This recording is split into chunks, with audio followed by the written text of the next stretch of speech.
Doctor Patrick Wagner Grau, presidente de la Academia Nacional de Medicina. Señor vicepresidente de la Academia, doctor Osvaldo Segarra. Doctor Nelson Morales Soto, secretario permanente de la Academia Nacional de Medicina. Señores de la mesa directiva, ya los he dicho,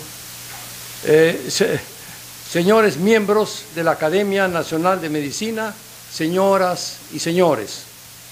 En primer lugar, permítaseme expresar mi profundo agradecimiento a la prestigiosa Academia Nacional de Medicina que preside el doctor Patrick Wagner Grau, por el privilegio que significa el habérseme invitado a pronunciar el discurso de orden de en la presente sesión solemne. Debo por igual expresar mi honda gratitud al distinguido doctor Nelson Morales Soto, secretario permanente de la Academia Nacional de Medicina, quien se ha servido presentarme con palabras por demás generosas. Como es de vuestro conocimiento, señoras y señores, la presente exposición ha de versar acerca del histórico levantamiento que iniciara Manco Inca en 1536 contra los invasores venidos de España. Por entonces, transcurridos apenas 4 años del ajusticiamiento de Atahualpa, en Cajamarca, tropas de Manco Inca se posesionaron de Sacsayhuamán, transformando así en fortaleza lo que había sido el más portentoso templo incaico junto al Coricancha o Curicancha. Luego de asediar el Cusco por un tiempo, Manco Inca y sus seguidores hubieron de retirarse, movidos por circunstancias históricas todavía no aclaradas del todo. Un año después, en 1537, Manco Inca y sus huestes se internaron en la comarca de Vilcabamba, región de muy difícil acceso. La comarca de Vilcabamba se ubica en áreas cercanas al Cusco, de escabrosa topografía, que, a diferencia de la región cordillerana y aún costeña, va cubierta por un manto verde de frondoso bosque y monte tropical, que, por increíble que parezca, va elevándose por altitudes aún superiores a los 3.000 metros. En la comarca de Vilcabamba, Manco Inca tropezó con soberbios monumentos arquitectónicos, levantados estos por los incas a partir del gobierno de Pachacútec, tales como Machu Picchu, Huayna, Sayaxmarca, Intipata, Choquequirao, etcétera, etcétera. La función que les cupo a estos monumentos era oficiar de centros de administración de la producción de los campos de cultivo en andenes y también del culto. En el entorno del núcleo arquitectónico se presentan muy extensas terrazas de cultivo o andenes construidos en las escarpadas laderas que para el efecto debieron previamente ser removidas de la tupida vegetación arbórea y monte bajo que ahí prospera. Los centros de administración de la producción de los alimentos, como Machu Picchu y además construcciones monumentales, otras, rodeadas de extensa andenería que cubre un área mayor a la del grupo de recintos, se levantan en torno a los 3.000 metros sobre el mar, alcanzando en algunos casos latitudes aún mayores, como he dicho. Fueron edificados con especial esmero lo que contradice el carácter de centros administrativos de los que le asignamos.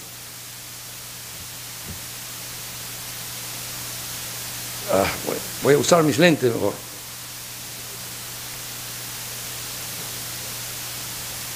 ¿Dónde están? Acá. Me han perdido. Acá está. Disculpen. No, tampoco estos son. Bueno, allá los encontré. Más fácil. Bueno, decía de que contradice el carácter de centros administrativos que les asignamos a Machu Picchu, etc. Pero aquello queda explicado por cuanto estaban por igual destinados a honrar a la Pachamama o diosa tierra, la oferente directa de los alimentos, así como también a una especie de dios del agua, que adicionalmente de ser centros de administración, las maravillosas construcciones fungían también como sedes de culto y rituales que incluían dádivas y sacrificios. Con la intención de exorcizar los recurrentes azotes climáticos como los que acarrea el fenómeno del Niño, y puesto que se presumía que una poderosa divinidad, el dios del agua, los generaba, es que a este ser divino se le brindaba permanentemente frondoso culto y rituales. De otra manera, arrasaría los campos de cultivo con lloclias o huaicos provocados por lluvias torrenciales, o en su defecto castigaría con friajes o con sequías que por igual, al estropear la producción de los alimentos, hacían que asomara el fantasma del hambre. La ocupación de la comarca de Vilcabamba, escasamente poblada hasta la proyección estatal incaica dirigida a este territorio, iniciada por el soberano Pachacútec y proseguida por sucesores, debió corresponder a la necesidad de una búsqueda de ampliar áreas de tierras aptas para el cultivo, en el presente caso colonizando, entre comillas, aquella comarca de los Andes amazónicos. Esta acción debió sin duda tropezar con grandes desafíos para los andinos, acostumbrados a morar en un ambiente totalmente distinto y que, por lo mismo, les resultaba inhóspito. Pero lo cierto era que para los cordilleranos resultaba ser una necesidad imperiosa el ampliar su frontera agraria. Por un lado, debido a que las regiones cordilleranas, como costeñas también, ofrecen muy limitadas áreas de tierras aptas para el cultivo. Estas pronto fueron insuficientes para alimentar a la creciente tasa poblacional que deviene como consecuencia de las prácticas agrícolas y las que, como sabemos, debutaron en el Perú hace unos 5.000 años. Retornando al tema central que nos ocupa, luego de abandonar las tropas de Manco Inca Sacsayhuamán en el Cusco, en 1537, decidieron replegarse, siguiendo el curso del Urubamba. Continuaron con su lucha por restaurar el Incario, jurando para ello expulsar a los peninsulares o exterminarlos.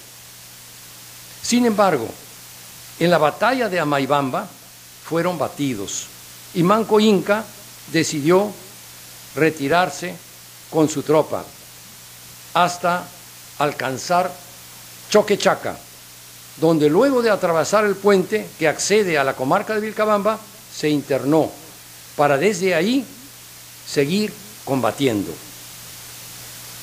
Manco Inca terminó asesinado en 1545 por un almagrista que, luego de huir consumada la batalla de Chupas en 1542, había pedido refugio en su corte, en la corte de Manco Inca. A Manco Inca le sucedió su hijo Sayri Tupac, que luego de liderar por breves años decidió abandonar Vilcabamba en 1558. Fue entonces que el mando recayó en otro de los hijos de Manco Inca, en Titu Cusi Yupanqui. Esto es, en otro de sus vástagos. Este tomó las riendas, si bien al año de su liderazgo terminó apresado y ejecutado posteriormente en el Cusco. Es de esta manera que la lucha iniciada por Manco Inca se extendió por casi 40 años, de 1536 a 1572. Sobre el tema de las contiendas entre los incas de Vilcabamba y los españoles existe una vasta información documental en los archivos nacionales y en el archivo de India, sobre todo, de Sevilla, en Sevilla. También en otras obras de cronistas de los siglos XVI y XVII, particularmente valiosas son las escritas por testigos oculares de los sucesos, tal como Diego Rodríguez de Figueroa o Baltasar de Ocampo Conejeros. El propio Titu Cusi Yupanqui dictó en el mismo Vilcabamba una instrucción en 1570 a un intérprete, quejándose de los abusos cometidos contra su padre, contra Manco Inca. Son estas fuentes las que han permitido que reconocidos historiadores contemporáneos profundicen en la temática. Entre otros, George Kubler, gran estudioso y pionero, Juan José Vega, Virgilio Roel, Edmundo Guillén, Scarlett O'Phelan, Osvaldo Holguín y otros. La ocasión es propicia para rendir mi homenaje a estos colegas. A los cruentos sucesos protagonizados en la prolongada lucha por los llamados incas de Vilcabamba se suman pasajes históricos que rayan también en lo novelesco, como veremos. Por ejemplo, el de Hernando, uno de los hermanos de Francisco Pizarro, quien, encontrándose todavía en el Cusco, al igual que Manco Inca, mostró ardientes deseos para con la esposa de Manco Inca, a fin de librarse del acoso sexual. Esta señora recurrió a una treta que, como curiosidad, mencionaremos oportunamente. Otro pasaje novelesco es el protagonizado por el capitán Martín Oñaz García de Loyola, el captor de Tupac Amaru, el último de los incas de Vilcabamba, y quien fue conducido al Cusco y terminó siendo ejecutado. Loyola, su captor, contrajo luego matrimonio, nada menos que con la sobrina de Tupac Amaru I, a quien había capturado, con la ñusta Beatriz Clara Coya. Recordemos finalmente el suplicio que padeció el misionero Fray Diego de Ortiz al no haber logrado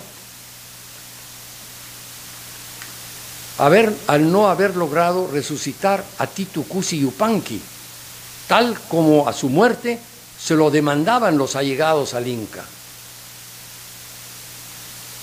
Es de remarcar que la meta del levantamiento de Manco Inca y de sus sucesores, desde la toma de Sacsayhuamán y cerco del Cusco, y luego replegados en la comarca de Vilcabamba, fue la de aniquilar a los invasores, con la finalidad de restablecer el Incario o Tahuantinsuyo, bajo el mandato de soberanos que pertenecieran a la casta, a la dinastía del Inca Huáscar, mas no a los familiares del repudiado Atahualpa, ejecutado en Cajamarca y quien era considerado un usurpador. En este contexto, rememoremos que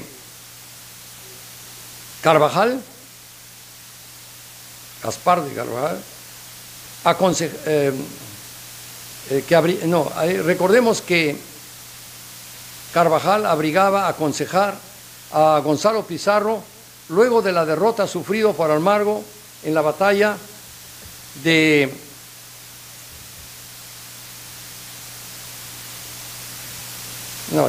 que había llegado el momento de liderar una separación de España con miras a tornar el virreinato del Perú en un imperio per se.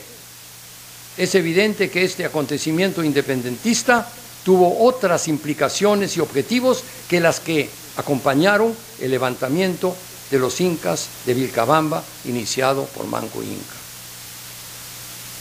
Es de mencionar aquí también a Huamampoma, que prescindiendo del empleo de formas propias de la guerra, utilizó la pluma, redactando una densa, muy densa obra en que denuncia crudamente los atropellos y vejámenes que venían sufriendo sus hermanos de sangre. Su obra, su Crónica y Buen Gobierno, alrededor de 1600, incluye infinitas y elocuentes ilustraciones sobre los maltratos que presenciaba. Abrigaba la esperanza que llegaría el momento de presentársela, de presentar la obra en persona al propio rey de España, con la certeza que éste ordenaría poner fin a los abusos expuestos en su libro. En cuanto a la revolución de José Gabriel Condorcanqui, que optó por el nombre de Túpac Amaru II, la intención de la rebelión que enarboló tuvo en el fondo el mismo objetivo que el que acompañó a Huamampoma: alcanzar un mundo justiciero para con los aborígenes. Solo que Túpac Amaru II, en su lucha, se valió de acciones bélicas, como sabemos.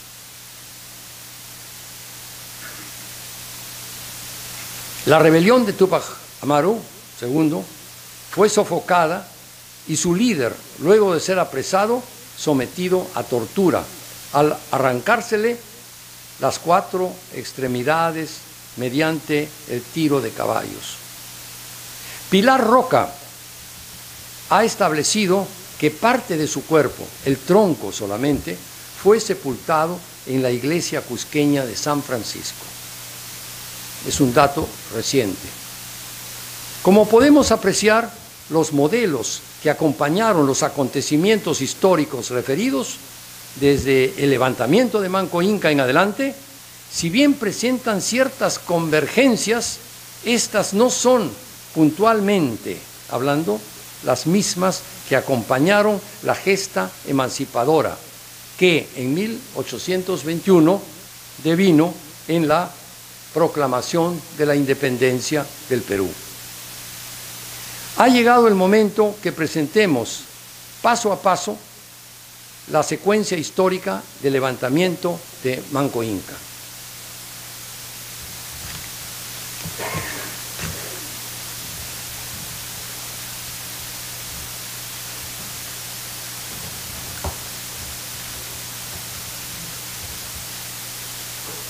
La hecatombe en Cajamarca puso fin al Incario. Para ser liberado, Atahualpa prometió abarrotar recintos con piezas de oro y de plata. De nada le sirvió. Abajo, los funerales de Atahualpa. De Cajamarca al Cusco en 1533, los españoles se encaminan al Cusco por fragosos caminos, en parte. La ciudad del Cusco, eje o pupo del mundo, la capital del Incario o Tahuantinsuyo, está representada aquí en un grabado antiguo, un grabado iluminado. En el grabado solo la pirámide trunca izquierda recuerda algo real al monumento de Sacsayhuamán o Sacsayhuamán o Sacsayhuamán. Manco Inca era nieto de Huayna Cápac y por lo mismo hermano de Huáscar y Atahualpa. Ejecutado Huáscar por mandato de Atahualpa y muerto por órdenes de Francisco Pizarro, Manco Inca aspiraba a que se le reconociera como soberano del Incario. Para el efecto, al aproximarse Pizarro al Cusco en 1533, Manco Inca fue a su encuentro. Por entonces frisaba 17 años. En 1535, un año después, Pizarro reconoció a Manco Inca su derecho al trono. No otra cosa que para así mantener tranquilos a los nativos. Pero de pronto surgieron desavenencias. Manco Inca era maltratado en el Cusco, especialmente por los hermanos Juan y Gonzalo Pizarro. Estos insistían en que se les entregara prendas de oro. Y Gonzalo no dejaba de acosar a Cura Oglio, nada menos que la esposa de Manco Inca. Algo anecdótico. Acosada por Gonzalo Pizarro, Cura Oglio se vio obligada a recurrir a una celada. Su amiga Ingil se ofreció a impostarla. En la penumbra de la alcoba, Gonzalo no se percató del engaño. Finalmente, Manco Inca fue puesto en prisión. Cusco, 1535. La suerte de Manco Inca cambió súbitamente al arribar al Cusco Hernando, otro de los hermanos de Francisco Pizarro. Manco Inca reveló un secreto a Hernando.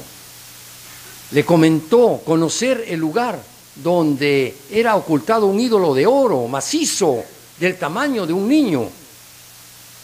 Ambicionándolo, Hernando dispuso que Manco Inca fuera liberado y que se ausentara del Cusco con la condición de cumplir su promesa. Pero todo fue una treta urdida por Manco Inca. En lugar de traerle el supuesto ídolo de oro a Hernando, se internó por la margen derecha del Urubamba en búsqueda de seguidores para combatir a los intrusos.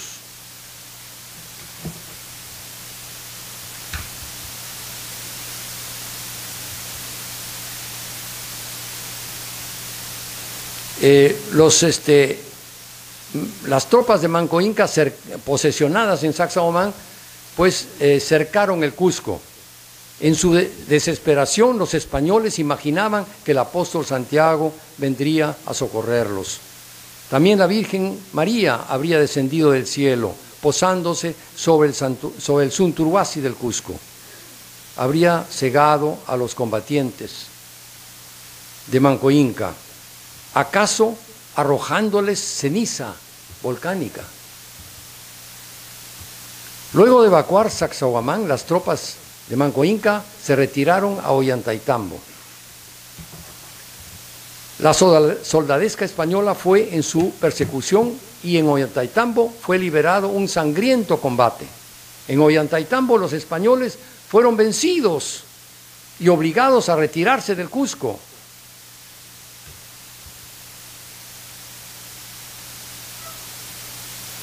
Al retornar a Almagro de Chile en 1537, se enseñoreó del Cusco, poniendo en prisión a Hernando y a Gonzalo Pizarro.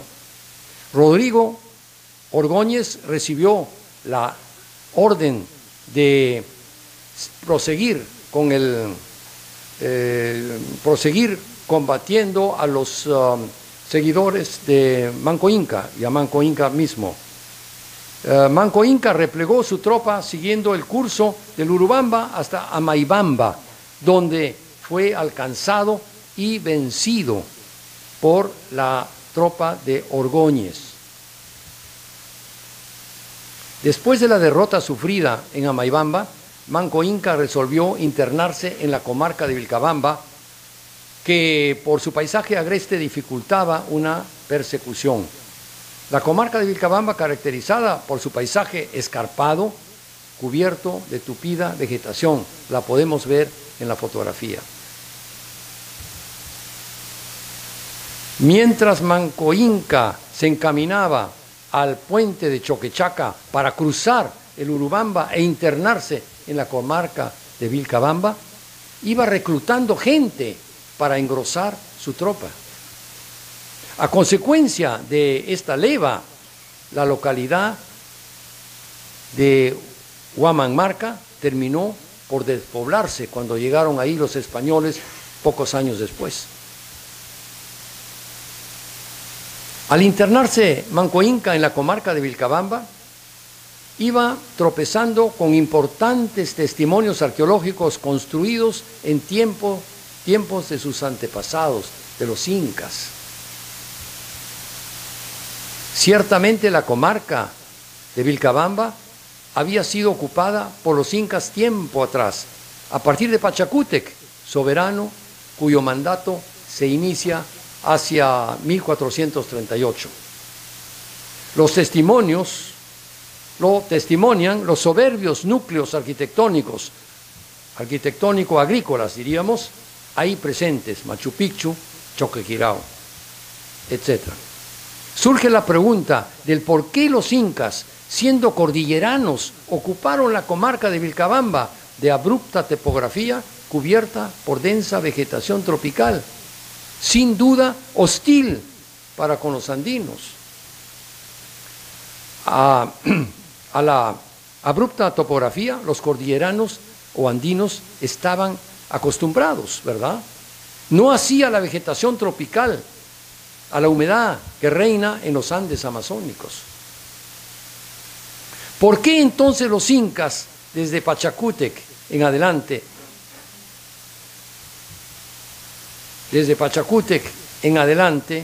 se proyectaron a la comarca de Vilcabamba en los Andes amazónicos?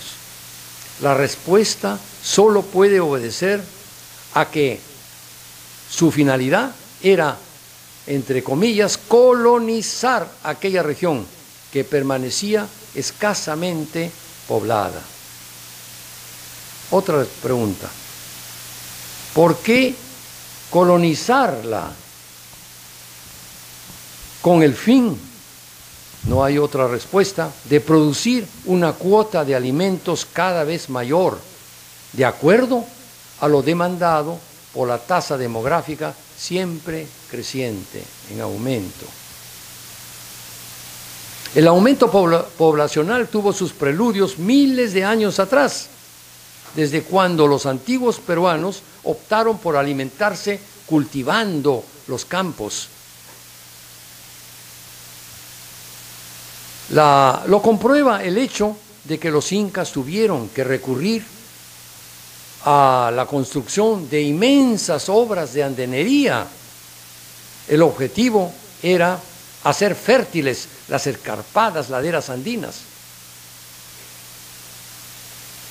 En las postrimerías del Incario, la expansión de la frontera agraria comprendió también la comarca de Vilcabamba. La vista muestra a Patayahta. Vean ustedes la inmensa andanería.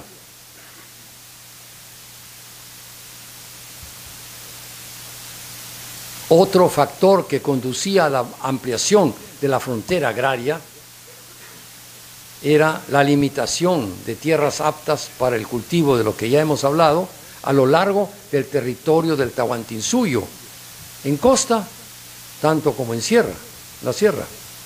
Y de resto, el nuestro es un territorio donde azotado recurrentemente por anomalías climáticas, como las estamos experimentando, y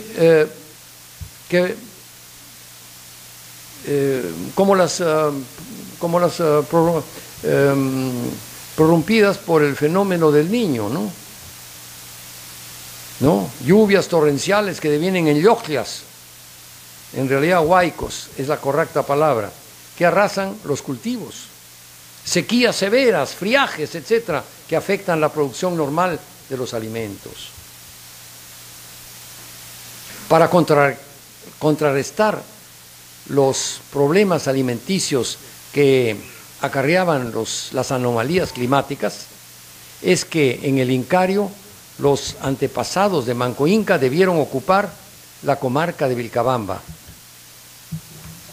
Todo un proyecto estatal que permitió la construcción de muy extensas terrazas de cultivo en torno a un núcleo arquitectónico, como pueden ver acá en esta fotografía, que nos muestra el núcleo arquitectónico y luego la enorme andenería. Muchas veces la andenería está cubierta, como sucedió hasta hace poco en Cusco, que fueron descubriendo nuevas áreas de andenería que correspondían a Machu Picchu, a Machu Picchu, y que eran desconocidas hasta hace poco.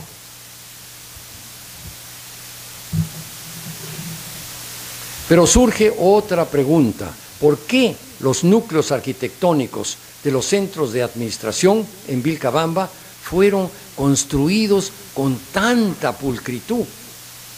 Una respuesta es que al mismo tiempo se desempeñaban como sedes de culto, de rituales y sacrificios.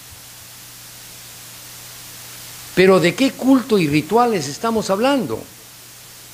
Aquellos que se profesaban a las divinidades que, según se presumía, regían sobre la producción de los alimentos. Por lo mismo, podíamos llamarlos a estas divinidades, llamarlas los dioses supremos del sustento. La adoración al sol como Dios supremo la pretendió imponer Pachacútec tan solo 80 años antes de la irrupción europea.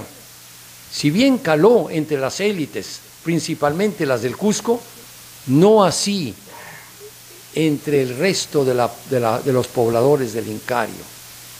Esto lo comprueba el hecho de que en los parajes andinos la divinidad suprema es la que anima a los apus o montañas sagradas, mas no al sol. No hay reverencias al sol. Hay aquí un dibujo de un texto en la parte inferior, donde se ve un tincamiento, una reverencia a la divinidad. Y ven ahí un apu, un cerro. El sol está colocado en segundo plano.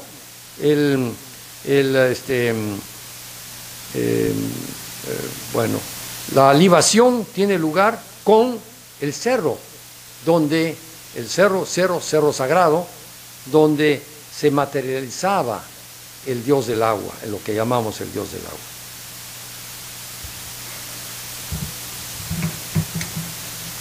Los auténticos dioses andinos eran dos, en buena cuenta dioses del sustento, como ya los había dicho. El dios del agua, llámese Huiracocha, Illapa o Pachacama, era uno.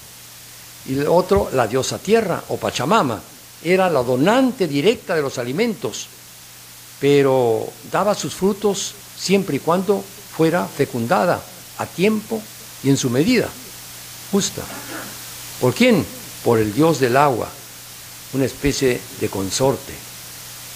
Mientras que la diosa tierra era considerada femenina y bondadosa, el dios del agua era imaginado como un ser, digamos, demoníaco, un ser de contornos humanos, de rostro agresivo, a juzgar por mostrar amenazantes colmillos, de acuerdo a las ilustraciones, a los huacos y a los retratos que tenemos de este dios del agua, que llamemos así. El dios del agua, aquí en la parte inferior, a la derecha, observando, miren cómo observa cómo el agua, en forma de una ola, desborda sobre los campos de cultivo, en forma de andenes. Y hay sacrificios también. Se ve ahí encima de la ola. Y también al pie de una de las gradas de los andenes. Señores, retomemos el curso histórico seguido por los incas de Vilcabamba. Después de la derrota sufrida en Amaibamba, Manco Inca y sus seguidores se retiraron transitando por la orilla derecha del Urubamba. Llegados a Choquechaca, cruzaron el río para internarse en la comarca de Vilcabamba. Este es el puente de Choquechaca, debió ser en algo similar a este puente colgante de la foto. Llegado a Vitcos, Manco Inca sentó, Vitcos ya en Vilcabamba, sentó sus reales en una suntuosa construcción levantada en tiempos del Incario.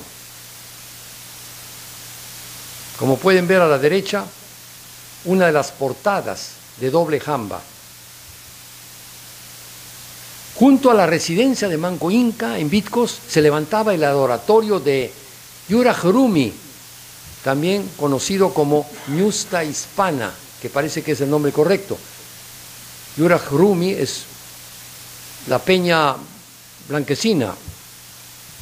Ñusta Hispana significa, en cambio, lugar donde micciona la doncella, en alusión a rituales de culto al agua. Ahí una jovencita, una turista, la senté en el sitio donde probablemente se sentaba la ñusta. En fin, el centro de administración agraria y de culto al dios del agua y la diosa tierra de Choquequirao, levantado en tiempos del Incario. Pueden verlo aquí. Este fue transformado en cuartel por Manco Inca. Desde Choquequirao, los españoles eran de continuo hostilizados. Miren esa belleza. La andenería de Choquequirao es inmensa, no está en la foto. Comprende diversos sectores. Las paredes del sector octavo fueron decoradas con llamas y otros motivos. Abajo, ¿no? Que, dado el tipo de piedra utilizada, estas decoraciones, estas figuras, brillaban a lo lejos. Estas figuras fueron identificadas y estudiadas por el arqueólogo Gori Tumi Echevarría, cusqueño. En Vitcos, durante una especie de jolgorio ritual, Manco Inca fue sorprendido de pronto por las huestes españolas comandadas por Gonzalo Pizarro. Mientras que Manco Inca logró escapar, la esposa de Manco Inca, Cura Oglio, a la izquierda, fue apresada. En el Cusco, antes de la rebelión de Manco, Cura Oglio era pretendida en vano por Gonzalo Pizarro, como ya hemos visto. Cura Oglio fue conducida presa con dirección al Cusco y asesinada en el camino, flechada con flecheros. Según datos de cronistas, por no ceder el acoso de sus captores, para defenderse, untaba su cuerpo con sus propios excrementos. como dice la documentación. Manco Inca fue asesinado en 1544 por Diego Méndez, almagrista, que 2 años antes había buscado refugio en la corte de Manco Inca, luego de la derrota de las tropas de Almagro en la batalla de Chupas, 1542. Zairi Túpac le siguió a Manco Inca en el gobierno de Vilcabamba. El virrey Andrés Hurtado de Mendoza le solicitó que viajase a Lima para conversar con él. Él accedió, Zairi Túpac accedió, esto fue en 1558. Después de la audiencia, Zairi Túpac se retiró de la comarca de Vilcabamba a cambio de las prebendas que le fueron ofrecidas. En otras, el casarse con una hermana suya, a la derecha, perpetuando así la tradición matrimonial dinástica incaica. Titu Cusi Yupanqui consintió en 1569 que Fray Marcos García se internara en Vilcabamba con misión de instruirlo en la fe cristiana.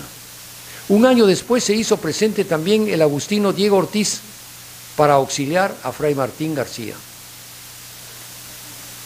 Titu Cusi murió repentinamente y sus allegados demandaron que Diego Ortiz, el fraile, lo resucitara. Imposibilitado, Diego Ortiz fue martirizado y muerto. Túpac Amaru I. Muerto Zairi Túpac, le sucedió el joven Túpac. Muerto Zairi Túpac, sí, le sucedió en realidad Titu Cusi Yupanqui. Aquí hay un pequeño error. Y a Titu Cusi Yupanqui, Túpac Amaru I, otro de los hijos de Manco Inca. A fin de aniquilar la resistencia de los neo-incas, los españoles incursionaban una y otra vez en la región de Vilcabamba. Especial acción en los combates cupo a Martín Hurtado de Arbieto, a la izquierda. La contienda de 1572 acabó con la resistencia de los neo-incas contra el dominio español. A la derecha, Túpac Amaru, en una estampa de Huamampoma, Túpac Amaru I, capturado y conducido al Cusco. Túpac Amaru I fue ajusticiado en el Cusco por orden del virrey Toledo. Esta estampa es conmovedora. Se ve ahí a la muchedumbre sollozando, derramando lágrimas. El capitán Loyola, captor de Túpac Amaru I, casó con una sobrina de este, Beatriz Clara Coya, hija de Zairi Túpac. Con la captura y ajusticiamiento de Túpac Amaru I en 1572, la guerra de resistencia sostenida por cerca de 40 años llegó a su fin. Este es un cuadro al óleo que evoca a Túpac Amaru, tardío, probablemente de la segunda mitad del siglo XVIII. Gracias por la atención prestada y a todos un cordial saludo.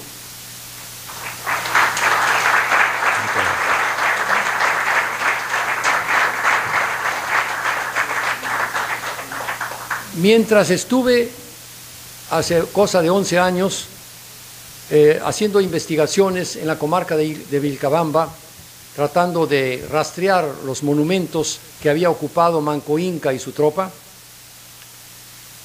un grupo de cineastas, no de cineastas, sino de un grupo de Panorama, se presentó repentinamente y me dijo: ¿qué hace usted por aquí, doctor Kaumann? Entonces le conté que estaba tratando de hallar, en fin, los lugares donde había combatido los incas de Vilcabamba contra los españoles. Tengo 5 minutos de filmación de eso. Si ustedes todavía pueden aguantar, quisieran verlo, con todo gusto. Al comienzo se habla algunas cositas que no son ciertas, ahí por la señorita que inicia el programa de Panorama. Y ahora un poquito de historia del Perú. A mediados del siglo XVI, Manco Inca, el Inca rebelde, se refugió en las selvas de Vilcabamba y en Cusco para organizar la resistencia contra los conquistadores españoles. Según los historiadores, él murió en la zona y su cuerpo fue enterrado en un lugar secreto que durante siglos estuvo bajo la protección de las comunidades campesinas. Casi 500 años más tarde, los arqueólogos aseguran que han encontrado su tumba. Martín Calderón viajó a Vilcabamba y compartió este histórico descubrimiento. La muerte de Atahualpa a manos de los conquistadores españoles es el símbolo del fin del imperio inca. De ahí en adelante, nada más, salvo 300 años de sometimiento hasta la proclamación de nuestra independencia. Esa es la idea que nos ha quedado en la cabeza. Error. Tras la muerte de Atahualpa, hubo más, hubo rebelión, lucha contra el hombre blanco, guerra por recuperar el orgullo perdido. El símbolo de esa pelea por la libertad se llamó Manco Inca. Panorama fue tras sus pasos en la mística de Vilcabamba, allá en el Cusco. Se contactó con un grupo de expertos que busca revalorar esa parte de nuestra historia. Caminó entre los restos de una misteriosa roca a la que se ha señalado como la tumba del primer rebelde que nuestro pasado registra.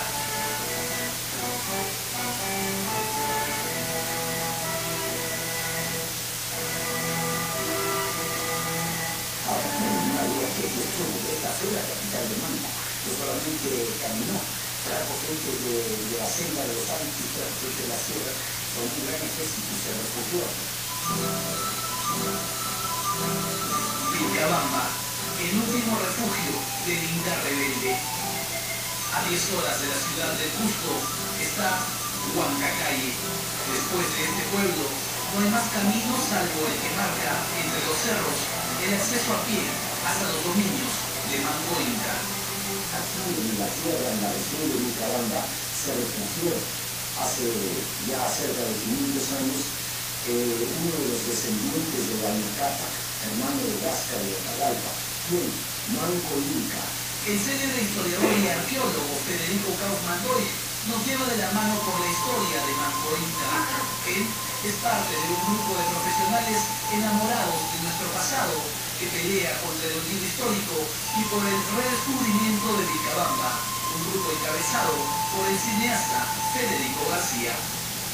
Esta fue la última zona de resistencia de los incas, y cada peruano se constituye casi en un símbolo. Y este símbolo tiene forma de roca, ingenio y culto. Está allá en las alturas, a casi 3.000 metros sobre el nivel del mar. Decidimos ir a conocerlo en compañía de Juvenal y Rubén, dos costeños con sangre inca recorriendo sus penas.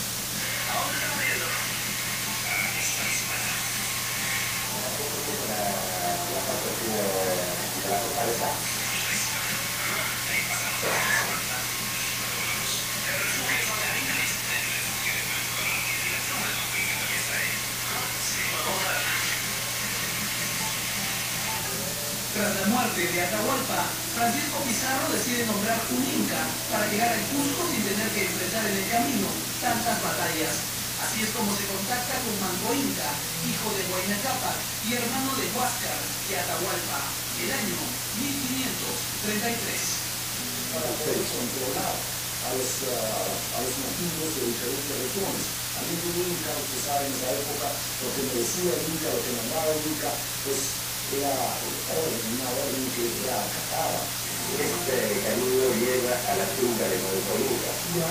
Y vamos a observarlo ahora.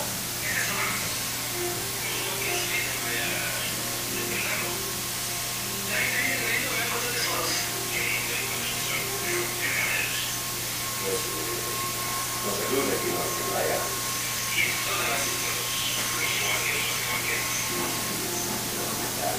La relación entre españoles e incas se hacía cada vez más insostenible. Manco Inca entendió que su cargo era solo un adorno. Los hermanos de Francisco Pizarro faltaban a su autoridad, abusaban de su gente y dicen que hasta de sus mujeres. Cansado de esto, decide escapar del Cusco y trama un engaño. Fernando Pizarro continuamente le pedía que acarreara más objetos de oro. Entonces, él acudió a una estrategia, le dijo, sí, yo te puedo traer inclusive un libro de oro del tamaño de un niño, pero para esto tengo que ir a Yucay. En esa zona está ese libro, yo te lo traigo. Ya fuera de Cusco, Manco Inca organiza a sus súbditos e inicia su rebelión. Ataca el Cusco y toma Sacsayhuaman, donde muere Juan Pizarro. Envía tropas a Cauca y ataca Lima, el año 1536. Los españoles se asustan, pierden batallas, pero el Inca no llega a tomar el Cusco. Así, decide instalarse en Vilcabamba para seguir su lucha contra los españoles. Manco Inca ha llegado al histórico Pitcos. Ahí está, acá está.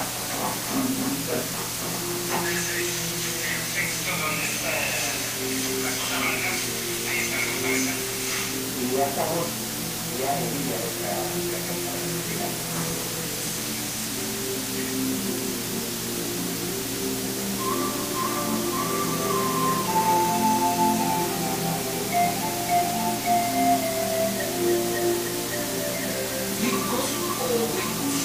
Todo este tiempo estuvo aquí, oculto, no por la naturaleza, sino por un nombre, Rosas Pata.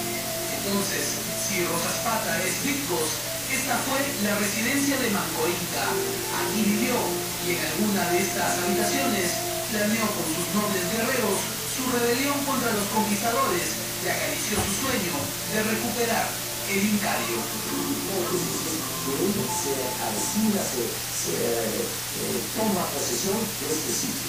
Manco Inca murió tras 9 años de rebeldía. Su cuerpo momificado debía tener un lugar especial. Hacia ese lugar nos dirigimos.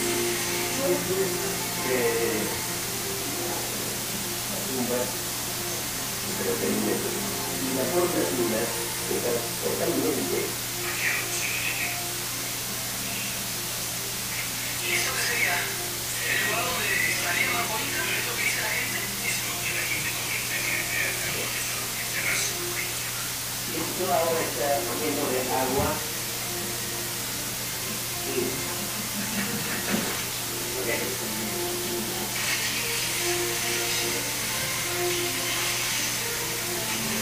Bueno, es difícil que aquí esté la tumba.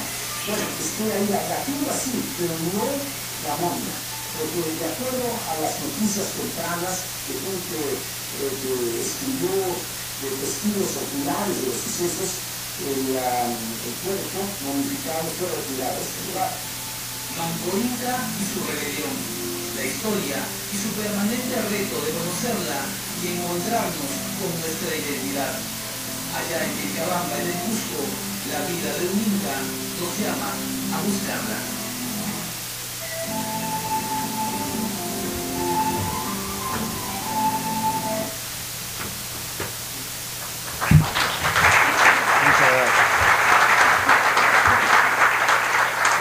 Muchas gracias por vuestros aplausos. Yo en realidad no doy conferencias. Esto ha sido una excepción al habérseme pedido nada menos que la Academia Nacional de Medicina. En gratitud, en homenaje a la Academia Nacional de Medicina que preside el doctor Patrick Wagner Grau, quisiera hacerle entrega para la biblioteca de la Academia estos último libro que fue publicado el año pasado sobre Machu Picchu, un homenaje a Machu Picchu. Está en 2 tomos, muy ilustrados, y también ahí se habla sobre esta rebelión de Manco Inca. Muchas gracias a todos.